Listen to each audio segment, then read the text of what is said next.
అమరావతి రైతులకు సంబంధించి కీలక పరిణామం చోటు చేసుకుంది. ఏదైతే కొత్తగా ఎక్స్పాండ్ చేయడానికి 50,000 ఎకరాలు కావాలనుకుంటున్నారో అక్కడ రైతులు మొదటి నుంచి తిరస్కరిస్తున్నారు.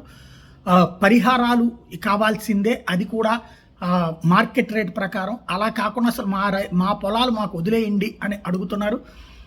అనవసరంగా మమ్మల్ని ఇబ్బంది పెట్టద్దు అంటున్నారు. 3 కోట్ల నుంచి 4 కోట్ల పలుకుతున్న దశలో ప్రభుత్వం ఎట్లా తీసుకుంటుందని ప్రశ్నిస్తున్నారు. ఇవాళ సభ జరగాల్సింది, ఆ సభ క్యాన్సిల్ అయింది. ఏది గ్రామ సభ అంటారు. పబ్లిక్ అందరూ అక్కడ వాళ్ళకి ప్రభుత్వం తరపున ఏమేం చేస్తారో చెప్తారు. ప్రజలు తామేం కావాలో కోరుకోవాలి. ఆ తర్వాత అది చేస్తున్నామని చెప్తూ బిగిన్ చేసి ఆ పైన ప్రజలు మోసం చేయడం ఏళ్ల తరబడి సాగుతోంది, దశాబ్దాల తరబడి సాగుతోంది. ఇప్పుడు అదే అమరావతి అని కాదు, ఎక్కడైనా సరే భూసేకరణకు సంబంధించిన దాంట్లో అయితే ఇప్పుడు పెనుమాక, ఉండవల్లి, నెడమర్రు, ఎర్రపాలెం, కొరగల్లు గ్రామ రైతులు తొలి విడతలో రిటర్నబుల్ ప్లాట్ సమస్యలను జగన్కి వివరించారు. రెండో విడత భూసేకరణతో పాటు ఇతర సమస్యలను కూడా జగన్కి వివరించారు. భూసేకరణ పేరుతో ప్రభుత్వం పెడుతున్నటువంటి ఇబ్బందుల మీద జగన్ స్పందించారు.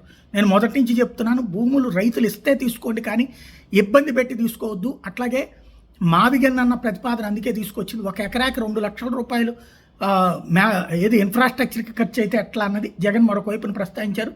చంద్రబాబు నమ్మే రైతులు ఇప్పుడు ఆయన్ని నమ్మడం మానేసి జగన్ దగ్గరికి రావాల్సిన పరిస్థితి ఎందుకు వచ్చిందంటే దాన్ని అడ్డుకోవాలని కోరడానికి.